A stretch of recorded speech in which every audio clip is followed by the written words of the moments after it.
RIE, Research, Innovation and Enterprise, are critical to Singapore's development.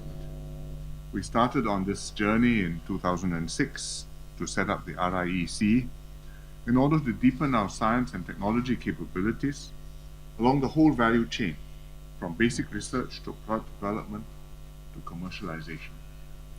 And it was an idea which Dr. Tony Tan came up with, and he suggested that I create an RIEC and that I chair it myself, which I've done since. Since then, we've made significant progress. Our scientists are gaining international recognition, and they are starting to make breakthroughs and to have an impact. Many of our research labs have international collaborations with universities and companies elsewhere, and tech companies like Rolls-Royce, like Dyson, like HP have set up advanced product development facilities here. Rolls-Royce doing electrification of engines, Dyson looking at electric cars, HP looking at 3D printing. Our tech startup scene is beginning to take off, with companies like Razer, like C, which used to be called Garena, and Visense, basing here because they see our efforts in AI, in cybersecurity, in robotics, in fintechs. And the R&D has yielded practical and useful output and products. For example, autonomous vehicles, the manufacture of specialist living cells to treat different medical conditions.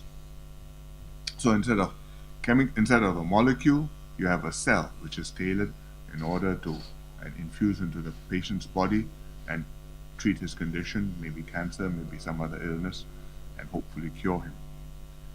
We launched RIE 2020, the plan for the next 5 years of research efforts, 3 years ago.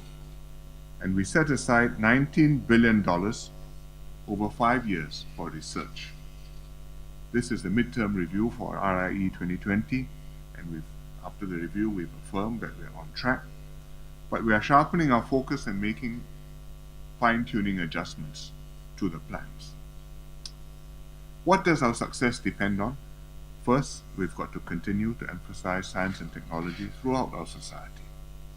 We have to ignite the passion of young people to pursue careers in science and technology, to inculcate a mindset which embraces scientific, objective, evidence-based decision-making. And it means our schools and universities, our government institutions, and in fact the general population at large, all must share this scientific, rational ethos. Because you need this conducive social environment in order to do good scientific and R&D work, in order for the population to benefit from the progress of science and technology. We can't afford to have people who are fearful and distrustful of science, who are held captive by totally groundless anti-scientific beliefs.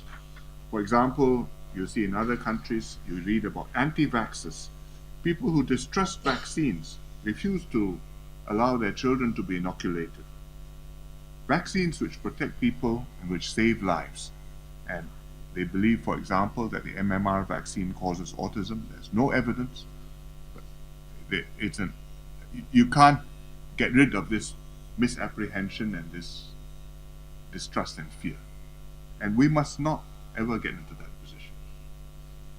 Secondly, we have to develop a strong core of talented researchers, innovators, and entrepreneurs. We've been growing our local talent pool of research scientists and engineers. Now we have about 35,300. This is 2017, so maybe it's gone up a bit since then. And 70% of these are Singaporeans and permanent residents. Our schools and our post-secondary institutions have an important role in developing this talent pool. And for those with a passion for science and technology, we also have specialized schools like the NUS High School and the School of Science and Technology. But all our schools, the whole education system, has a role to play to inculcate knowledge of science and maths and also a scientific, rational mindset in our people. At the same time, we are attracting talent from abroad to supplement our own, because talent is a key factor in science and tech. And the countries which do well in this global competition for talent are those which are best able to attract talent from around the world, and that is even true of big countries like the United States. So Singapore, small as we are, all the more we have to be open and welcoming to researchers, innovators, and entrepreneurs. Thirdly, we have to build international partnerships with other foreign countries and institutions to pool expertise and to undertake more ambitious projects. For example, last year was a France-Singapore Year of Innovation, and after that we've set up the France-Singapore Joint Committee on Science and Innovation. And we've also got in Singapore, in NUS, the Create Campus, Campus for Research Excellence and Technological Enterprise, which has attracted highly regarded institutions from all over the world, to partner with our institutions here in Singapore. And Swee Keat will share more details on this later on. Our public investment in RIE, Research, Innovation and Enterprise, is about 1% of GDP. It's about the same percentage as other countries like the US or UK. It's not a small sum for us because it's not one-off, but it's sustained over many years. And this 1% from the government is stimulating more than matching investments in RIE by the private sector. And the RIE efforts we do must be balanced across a range, from basic research in focus areas, to promoting development and application of new ideas, to promoting the entrepreneurship and the companies which can exploit these ideas in order ultimately to reap economic dividends from our investments. So we must and we will continue to invest in science, technology, and innovation in the long term, to do so in a balanced, sustained, and sustainable manner in order to keep Singapore competitive, globally relevant, and in order to seed exciting new opportunities in the future economy for Singaporeans. So I'll ask Swee Keat to say something and then the others. Well, thank you, PM. So our investments in research, innovation, and enterprise is a very important part of our creating economic, social, and security value for Singapore and Singaporeans. Now, in the social area, for example, we had a lot of very good discussions about the application of research and innovation to our healthcare system and how we can take better care of the health of our people, as well as take better care of the health of our aging population. Now, in the economic area, as you know, we have the Future Economy Council looking at the industry's transformation. We now have 23 industry transformation maps, which we have clustered into 6 clusters. And in every of those clusters, we are aligning this with the work on our research and innovation efforts. And that is going to be a very important way of powering our economy in the years ahead. For this RIEC meeting, this is our 11th meeting. For the first time, we have a dedicated session on in fact, a whole day on innovation and enterprise. We've had VCs, venture capitalists, as well as very successful entrepreneurs who have been making very good progress in the technological innovation area to join us from all over the world to discuss how we can strengthen our innovation and enterprise system in order that we can better harvest the results of the investments that we've put into R&D over the last 25 years or so. And in this meeting, I'm very glad to say that they strongly endorse our positioning of Singapore as a global Asia node for technology enterprise, or global Asia node of technology, innovation, and enterprise. And they feel very strongly that this is an excellent time for Singapore to position itself this way, because the economies of Asia are growing and the global linkages are needed more than ever. And at the same time, it will allow us to draw some of the best technology, innovation, and talent into our region. Now, as part of that effort, there are a few areas that we will need to continue to invest in. The first and foremost is that our investments in R&D is a long-term endeavor. It is not just for the short run. we must continue our investments in basic sciences. We were strongly committed to this effort to support our universities to make important progress in the basic sciences. And at the same time, as the PM said earlier, we hope that this basic investment in basic sciences will allow us to develop the talent pool as well as to develop the scientific base for us to catalyze investments in R&D by our business sector. And in that regard, we are glad that we have made very good progress. So for example, over the last decade or so, from 2006 to 2017, our business's investment in R&D have grown by about 5.7% per annum compounded. And today, in 2016, the value is $5.7 billion. Our talent pool for research scientists and engineers have also grown significantly, and in the private sector alone, it is now over 19,000. It's about 19,000. And many companies are making use of Singapore for their work. For example, Procter and Gamble, which has invested $12 million in intrapreneurship to catalyze entrepreneurship within their own sector, within their company. Companies like SATS Limited have also been investing in R&D.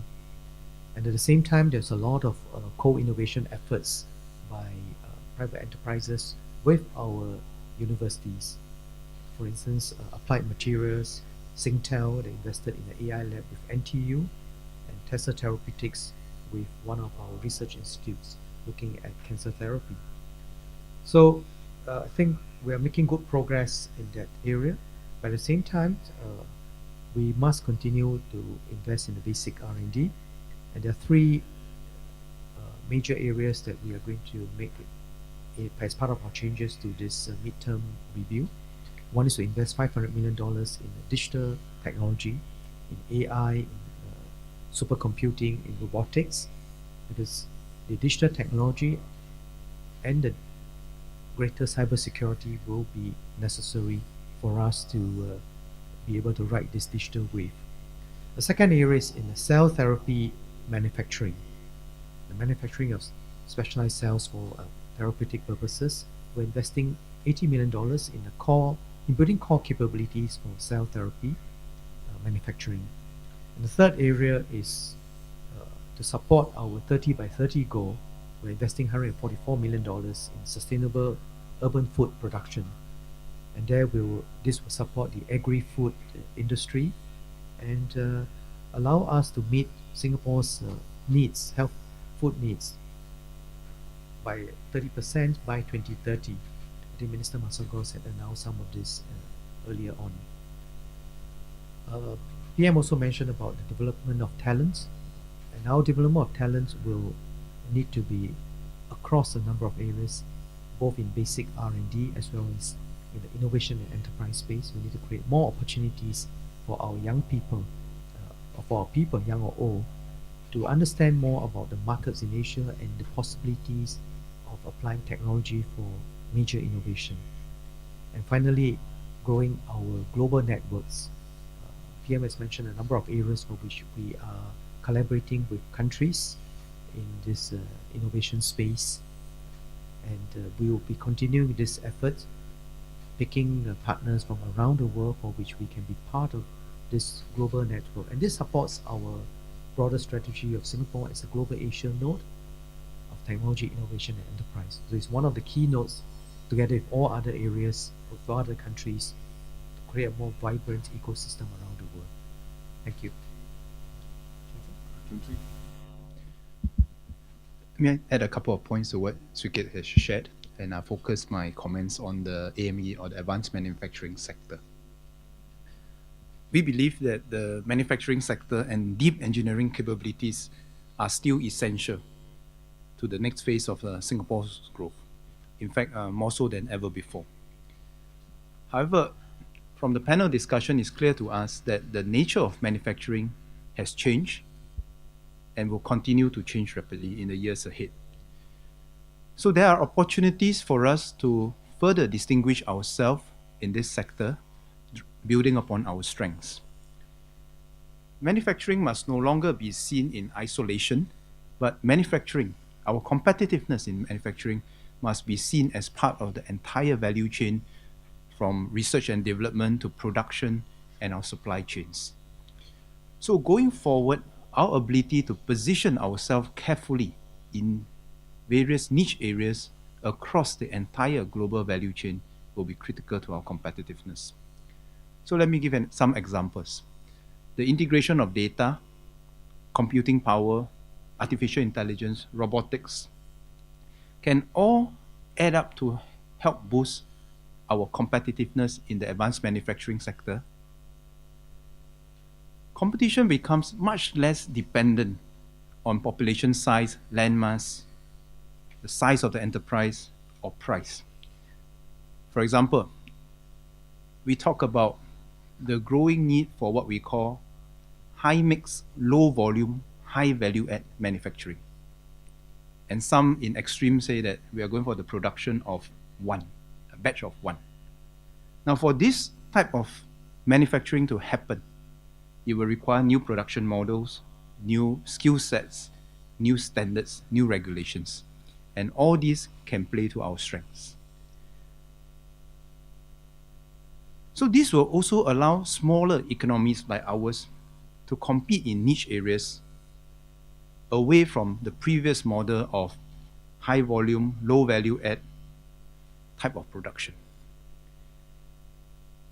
Going forward, competition and competitiveness in this manufacturing sector will very much depend on the robustness and resilience of our supply chains, our connectivity to the world, our research, our data analytics, the quality of our production, the standard of trust that we have, the intellectual property protection that we have. I think these are all the strengths that are essential to our competitiveness going forward. The panel has given us very good suggestions on how we can play to our strengths, but at the same time, I think we are very aware that we must never be complacent, that all these factors are also factors which other people are working very hard to try to catch up, if not to leapfrog our current capabilities. Last but not least, as both PM and Sukiat mentioned, the quality of our talent, our access to the talent networks will be key in how we enable all this to come about. And we are not talking just about the talent that exists in Singapore. We are talking about our ability to access the talent networks, connect up our talent network with those in other parts of the world. And that will become a crucial distinguishing feature for our competitiveness. So maybe I'll let Lawrence add on to the other sectors. Yeah, thank you. I will say a few words on the domain of USS, which stands for Urban Solutions and Sustainability. We have invested in USS with the goal of tackling our resource constraints, especially in three key areas: water, energy, and land. And these are, I think all of us would agree, existential challenges, strategic areas which really need to be addressed. And our investments in these areas have yielded good results because we have been able to reduce our vulnerabilities in these areas and turn our vulnerabilities into economic opportunities. So when we discussed with the panel the direction for USS, there was general agreement that these are the right areas to invest in, and we will continue to invest in these issues of resource constraints in these three areas. But we identified two more areas where we ought to pay more attention. The first is climate change and rising sea levels. This is a threat, an existential threat to Singapore because we are low-lying and surrounded by water, and we cannot take this for granted. Although there are projections that talk about rising sea levels at the end of the century, I think there are more downside risks than upside, so we do have to invest in research to understand the risk and take the measures to protect ourselves. The second area is food security. It is linked to climate change in some ways because climate change will impact on global food production, and that in turn will impact on the availability of food for the future. So that is an area which we should invest in for food security reasons, and it also plays to our strengths because we are already a center which is trusted around the world for food quality, for food safety, and we have strengths in manufacturing, biotechnology that can play well in this particular new area. Beyond these areas of existential challenges, if you will, we also discussed how there are a growing range of urban solutions around the world. And these urban solutions can be found across different aspects of the urban environment: building, construction, transport, logistics, real estate, a whole range of things in the urban system. Traditionally, you would think of these as quite low tech, but technology is transforming these areas, enabling them to become more efficient, more productive through big data, data analytics, IoT, Internet of Things, and AI. Right? So there is a whole range of new solutions emerging in this space of what we would call urban tech. And we think that there is, again, opportunity for us to do more in this space, invest in R&D, but also work with the companies that are engaged in this space so that they can use Singapore as a living laboratory to pilot, test bed, and eventually scale up their solutions. And we have an opportunity to do this because we are opening up new sites for development. Coincidentally, I just launched our draft master plan exhibition this morning, and you would see in the draft master plan that we have many new districts that are being developed.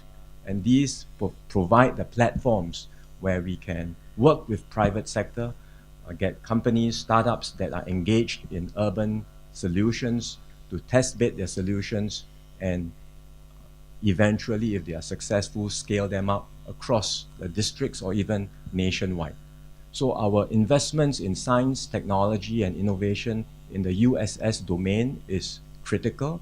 It will enable us to address resource constraints, but importantly, they will help us build a more sustainable, resilient, and livable city for the future.